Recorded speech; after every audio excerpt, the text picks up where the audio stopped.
I guess there's only one way to find out. Let's do it to it, right? 5, 4, 3, 2, 1, 0. All engine running.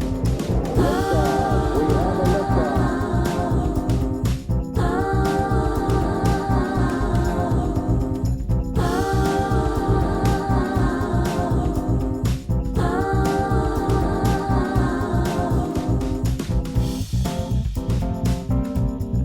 Roger, 0G, and I feel fine.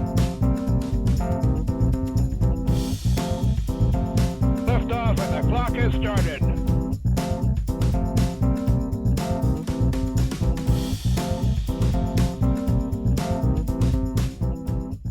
Tranquility Base here. The Eagle has landed.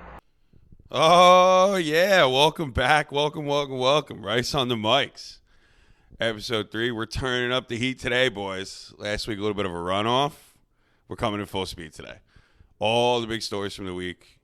All the takes you won't hear anywhere else.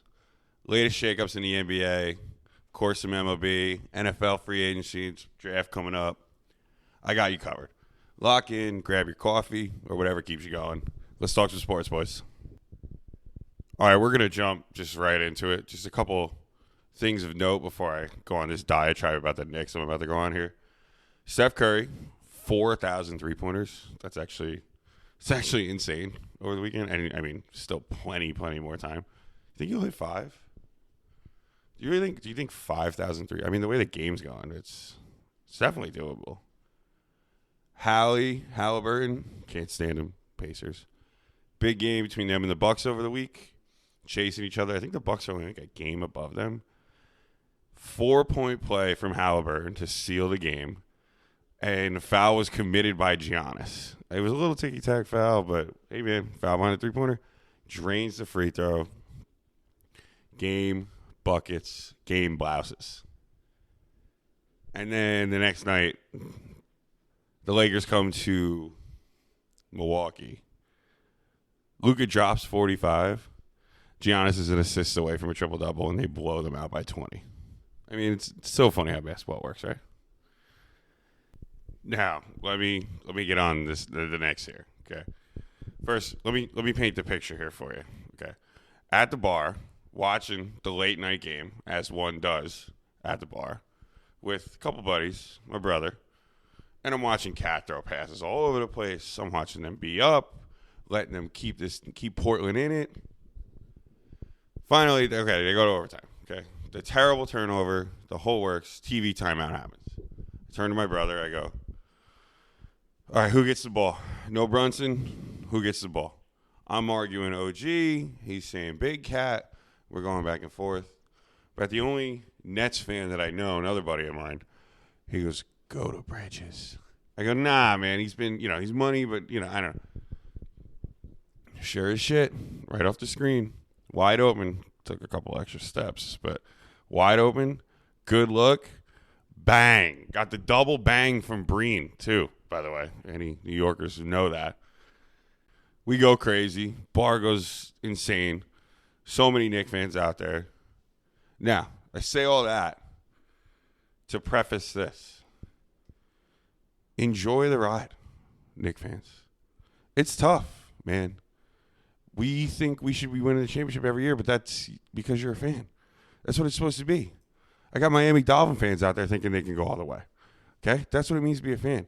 But do you remember where we were? Let's go back to the way back machine here. Okay? 2010, starting lineup for the New York Knicks. You ready for this? Raymond Felton, Landry Fields, Denario Gallinari, Timofey Mozgov, and Amari Stoudemire. That's 2010. Let's go 5 years. Let's go 5 years ahead, okay? 2015. We got Melo. We got the kid killing it. And then his supporting cast, which everybody, knows he had the best supporting cast of all time, consisted of Jose Calderon, Robin Lopez, KP, Kristaps Porzingis, the God, and Sasha Vujovic. Okay? How about 5 more years? Let's go 5 more years. 5 more. 2020. RJ Barrett, Elfrid Payton, Reggie Bullock, Julius Randle, and Mitchell Robinson. That's 5 years ago. Okay, we watched these games. We were miserable watching these games, yet we tuned in every week. Now, 2025, this year, starting lineup. You ready? OG Anunoby, Bridges, Brunson, Hart, and Towns. Guys, let's enjoy the ride. Okay, look. Yeah, realistically, are we probably going to run into a buzzsaw in Boston or Cleveland in the second round? Shit, we might run into a buzzsaw in the first round. Buzzsaw in the first round. But think about the lineups that we had and just enjoy the show right now, boys. It's the first year of this team being together. They'll be okay. Okay? There's a lot of talk of like Devo coming back too, free agency, or like making a trade for him or something. It's not happening. It's not happening, boys. First of all, he got into it. Brunson's dad. You think that's gonna go? Just let's smooth it over. Let's go out to dinner. Well, I don't know, maybe, but highly doubtful. Okay. Then on top of it too, apparently he was a big part in the deal. Yeah, they wanted Randall for Cat because that was it's a 1-for-1, but they really wanted Devo. So it's gonna cost the Knicks. And what, you're gonna give up more to get it back? I don't know, man. That's no good. Also, PJ Tucker, okay, 10-day contract, game coming up in a couple of days here with Golden State again.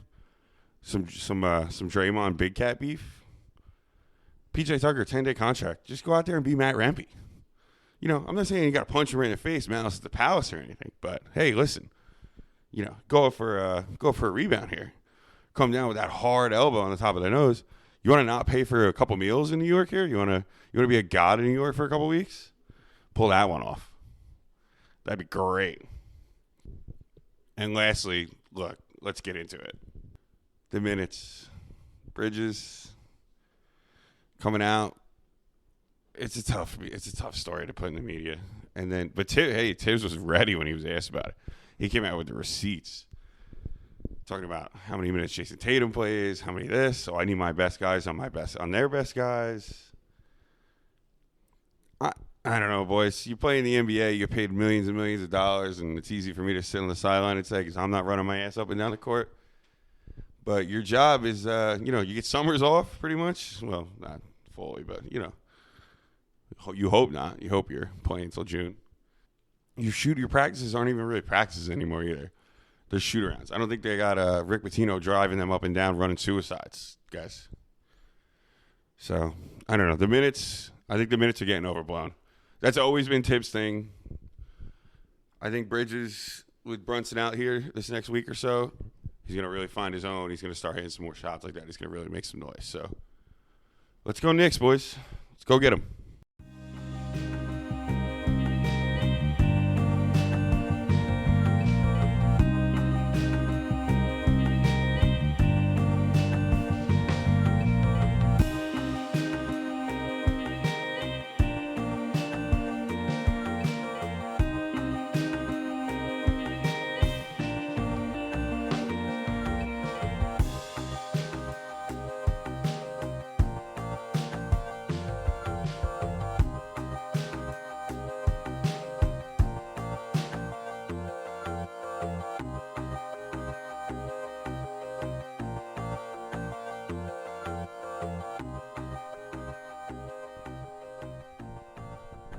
That's right. NFL free agency is a goddamn mess. People are moving all over the place.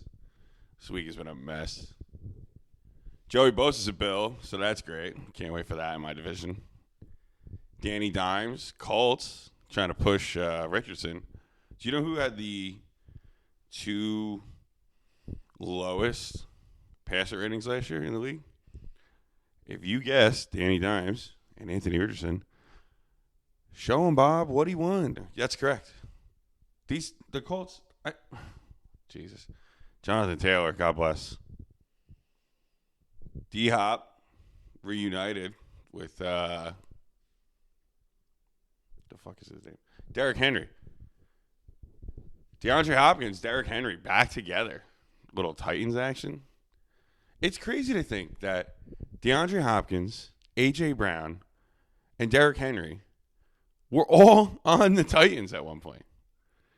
That's what not having a quarterback will do for you. All those guys together, and they still couldn't figure it out. That's probably why Mike Vrabel won those games, to be honest with you. Oh, boy. That actually looks – that's not – now that I think about it, that's pretty good. He had all that goddamn talent and won a bunch of games, then got himself a job in the Patriots. Is he even that good of a coach? Oh, man, I just thought of that on the spot. Is he? I mean, I guess he's a good coach, right? But fucking maybe not, though. Maybe not. Oy, oy, oy. Well, we'll see. You know who definitely doesn't have a quarterback? The New York Giants. Giants brought in Joe Flacco for an interview, I guess, whatever they're calling it nowadays. Joe Flacco, the last I thought I saw Joe Flacco in New York was with the Jets. That was 3 years ago. 3 years ago. Joe Flacco, what a joke, man. Oh, and by the way, you paid Darius Slayton 3 years, $36 million, but you wouldn't pay Saquon 3 years, $38 million. So, not great. Which directly led to your division rival, hated division rival, and they hate you just as much as you hate them, winning a Super Bowl. And not winning a Super Bowl, dismantling the Chiefs in the Super Bowl.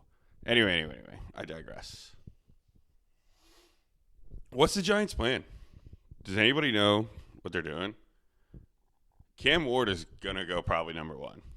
I mean, Titans, they're fucked, but at least they'd rather be fucked with Cam Ward than fucked with Will Levis. So, if he goes one,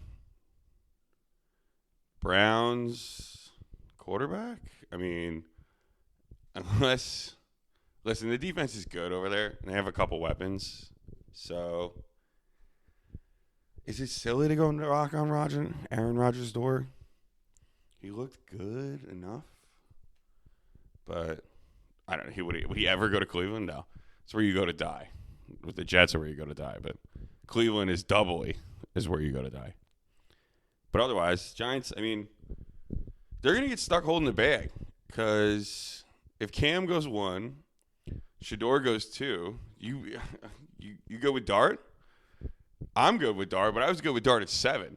I'm great with Justin Fields now, but I was good with Dart at 7. Not at 3. Your best bet, I mean, you missed out on Matthew Stafford. Rodgers is going to go to the Steelers for sure. It just makes so much sense, which, by the way, side note on the Steelers, Mike Tomlin deserves a Nobel Peace Prize for keeping those locker rooms in shape all those years. With DK and George Pickens, and potentially Aaron Rodgers, you better line him up for one right now. I mean, DK and Pickens might go fist fight in the parking lot for number 14 because they both wear it. And who's going to concede? I don't see either one of them conceding. So there's so much going on. This is why NFL is king, because it is March and there's so much to talk about stuff. Anyway, Giants, you missed on Stafford, which he used you guys for money. Let's be honest here. You're going to miss on Rodgers more than likely. Russell Wilson looks cooked, man. He just doesn't look good. Gardner Minshew, I would say, but he's the backup to Mahomes. He might even get a ring. You never know. Jacoby Brissett's still in the league. AJ McCarron's still in the league. Oh, yeah. Can you pry Andy Dalton away from the Panthers? Is that a thing? I don't know. I say all this because I honestly, God, I don't think there's a plan for the Giants. I don't know if they have a plan. And I hate, I feel bad for my Giant friends. I got a lot of Giant friends. I feel bad for you guys. Look. Maybe in some world, Tommy DeVito steps up and he becomes Tony Soprano. But I don't know, man. I think he's more like Chrissy than he is like Tony. So we'll have to see what's going on with that. Now, look, this is a pot calling the kettle black. Jets. God, the Jets. But this is the first time I feel pretty decent about the Jets in a long time. I mean, look, I fully admit when we traded for Rodgers, we sold our soul to the devil, man. I knew what it was going to be. We owe him $49 million in cap space this year. One guy. That's not even on the team. $49 million. God, I hope he retires. Please, do me the favor. But the team is like somehow trending in the right area. If Fields stinks, then fuck it. So be it, man. It is what it is. But if he's good, he's a first-round pick. He's 26. This is a perfect last chance for him. Maybe the Jets finally get a quarterback to blossom for their team instead of for another team. I mean, God, what? Can you imagine I get to see a Jets quarterback for once in my life? That's crazy. Also, this team is so young that if Aaron Glenn can whip these kids into shape and really like get everybody to buy in and they can become something. You ready for this? Sam Block put this out. I can't take credit for this. This is not my research, but man, it's a great research. Ready? Braylon Allen, 21. Fashanu, 22. Breece Hall, 23. Garrett Wilson, 24. Sauce Gardner, 24. Will McDonald, 25. Justin Fields, 26. Jermaine Johnson, 26. Quincy Williams, 27. Quincy Williams, 28. All under 30. All those monster players. They're right there, man. They just need a little coaching. And Aaron Glenn's badass. He'll do it. We hope. Or Justin Fields is shit. We're picking top 10 again, like always. And we're always looking for another quarterback, right? Same old Jets. SOJ. JETS. Just enjoy tailgating season. Ay, ay, ay.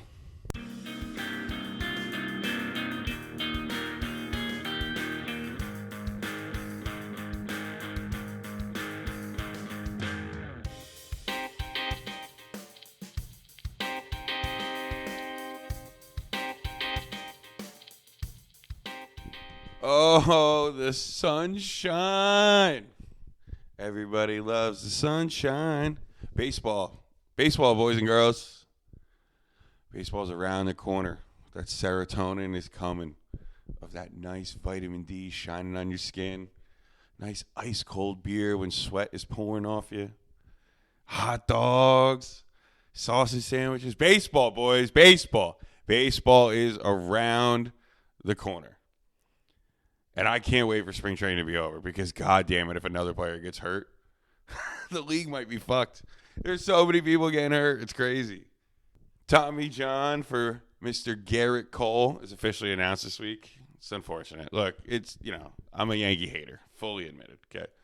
But, man, baseball is better with good pitchers. Baseball is better with superstars. Mike Trout could walk down fucking Broadway on Manhattan and not get recognized. So, baseball needs superstars. Gerrit Cole is a superstar. Say what you want. He might be a nerd. He might sound like a little bit of a Kermit the Frog. But he is a superstar. And for him not to play this year, it's upsetting. McNeil is now hurt, too, for the Mets. He's out 3 to 4 weeks. It's kind of a blessing in disguise, if you ask me. Brett Beatty gets the dust off one of the 6 gloves he was carrying in his fucking bag.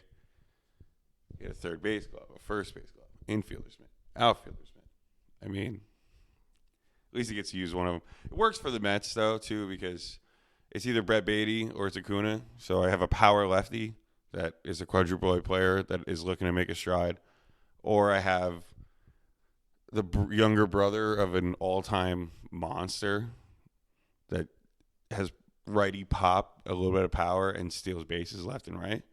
So it's good for the Mets. I'll take it. Not good, but, you never want to see anybody get hurt. So really, I think it's kind of like just the play, too, of eventually McNeil is going to start hitting good again, and he's going to get put into a deal for a Dylan Cease at the deadline or something along those lines. Shit, Brett Beatty might be in that deal, too. Medina got cleared. This guy had an oblique strain also. And I guess whatever he did, McNeil has to do. Because Minaya is now cleared to throw. And whenever he feels okay. Clay Holmes, everybody's favorite Yankee now Mets really took both best players off the Yankees. Took Soto and Clay Holmes. Got named opening day starter. Woo-hoo! Who had that on their bingo card? Not me, I'll tell you that. I thought he was going to be okay, not great, and then eventually go to the bullpen. This guy's going to be a stud. He's a monster. I mean, look, it's spring training. Guys are trying to figure shit out. But if that's Clay Holmes trying to figure things out, whoo, oh boy. Everybody better watch out. I'm really looking forward to opening day. Just in general, too. But, man, Mets opening day is just, there's no other day like it. There really isn't. Now, I was doing some little bit of homework here. And, Yankee fans aren't going to like this. I think a lot of fans nowadays are getting twisted on payroll and whatever, because they see the Dodgers. But everything's backloaded and whatever. And the Yankees and the Mets, they're spending a bunch of money. Yankees have spent money. Okay, they are third in payroll, probably behind the Mets and the Dodgers. The problem is their money that they spent isn't on the field. They have 3 more years with Stan. 32 this year, 19 and 26, and 15 and 27. And by the way, there's a club option too. But, God, if he's still playing baseball at 38, he must be baseball Jesus. All right, that's fried. You still got 2 more years with LeMahieu at 15 per. He can't even, he can't walk his way to the cold tub to get better. Never mind, get on the field and run. Great signing, Max Fried. Thanks again. Thank you. Really, really appreciate you taking him out of my division for 8 more years. And for those who don't know, it's $14.5 the first 2 years, right? But then it's $32 million per year for the remaining 6. And there's no club option. There's no player option. There's no nothing. If he sucks at 38, which is the last year, how old he'll be in the last year of his contract, you're still paying him. They're just not making Aaron Noles anymore. I don't know why these guys, they're signing every pitcher to 38, 39 years old.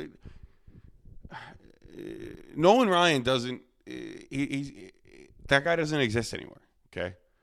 No one will ever touch 300 strikeouts. No one will ever, those days are gone. So giving a player like Max Fried 8 years for fucking 200 and whatever, 300 and whatever. Whew. Oh, by the way, you got Rodon for 4 more years at 27 per. And you still got Cole for another 4 at 36 per. To be fair, though, I will give the Yankees I'll give the Yankees their flowers a little bit. I believe last year Cole was more hurt than he let on. And I think he had an opportunity and a chance to pitch in a World Series, which you don't get often. And I think he told the Yankees, look, my arm's pretty banged up, but I will do whatever I need to do for this team. Just, I'm also in an opt-out year. So when I think he opted out, I think the Yankees did the right thing. They said, go pitch, go be the dominant pitcher you are. We'll do the right thing by you. And they did. They did the right thing by him. He opted out, but really didn't. So, they took care of him. So I'll give credit where credit is due. But, man, all that Yankee money tied up in pitching. You guys don't lose the World Series because of pitching. You lose because of bad defense. You lose because you can't hit because Aaron Judge doesn't know how to swing a bat in the playoffs for some reason. Last year excluded. But up until then, you can't look me in the face and lie to me. He's been bad in the playoffs. Hey, man, we'll see, right? I'm a big proponent of Boston in the division this year, but I think the Yankees are in for a rude awakening this year. But hey, man, that's why we play 162 of them. I mean, baseball is a long, long season, and you can get swept up in the dog days of summer, or you can ride it out. And we'll see how everything goes, but I don't know, man. Go Mets. That's what I know.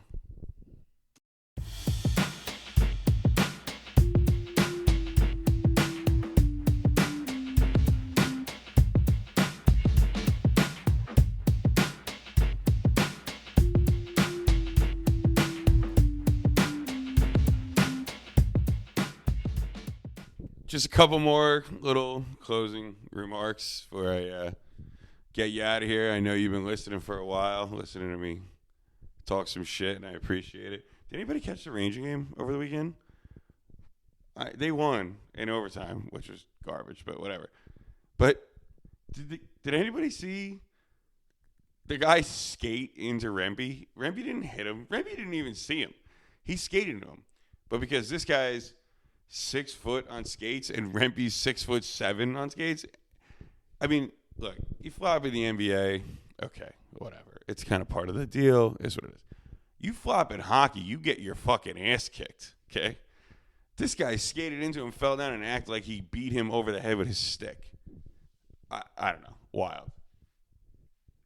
St. John's pulled it out against Marquette tonight in overtime. We love the Johnnies around here, you know. Red Storm. Go get them, boys. We'll touch on some college basketball coming up here. Waiting on Selection Sunday. See where the chips fall. Oh, lastly, too. I don't know if you guys caught the story here with Rory on a practice round on Tuesday. Rory.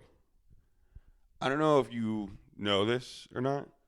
You haven't won a major in 10 years, Roar. Okay? You're the golden boy because you spoke out against Live Golf and everybody took the Saudi money. And I get it. I agree with you. But you haven't won in so long. Who are you to sit on a practice round? People aren't going to pay to see you during the regular. This guy, a college student on a practice round, and he chirped you a little bit? Chirped you. God forbid, right? Made fun of you a little bit? What's the matter? You can't handle the banter? You can't handle the banter, mate? I mean, get over yourself, Rory. You took his phone and got him escorted out over a chirp about 2011 Augusta. And by the way, for anybody that doesn't know about 2011 Augusta, he was in the lead until Sunday and then triple bogeyed and double bogeyed to fucking blow the lead. So, yeah, you deserve to be chirped on it. Can't take a joke, mate? Jesus, get over yourself.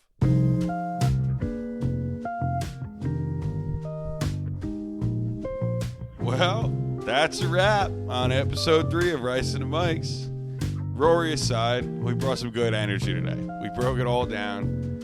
And you already know, we're coming back even stronger next time. Big shout out to everybody tuning in. Whether you're rocking with your morning grind, little late night sesh, you know, somewhere in between, doesn't matter. I appreciate you. I love you. Make sure you're locked in for Monday's episode. More takes of everything that happened over the weekend. A little Selection Sunday, too. We'll see what we can do. Maybe Duke will end up doing all right. How the Johnny's going to do. Where they going to land. Anyone else going to get hurt during the baseball season? I don't know. We'll see. I'll cover it all. Don't you worry about it. If you enjoyed the show, which, please, I know you did. I know you love it. Hit the follow. Drop a rating. Tell a friend. Message me on Instagram. Message me on Twitter. At Rice on the Radio, by the way.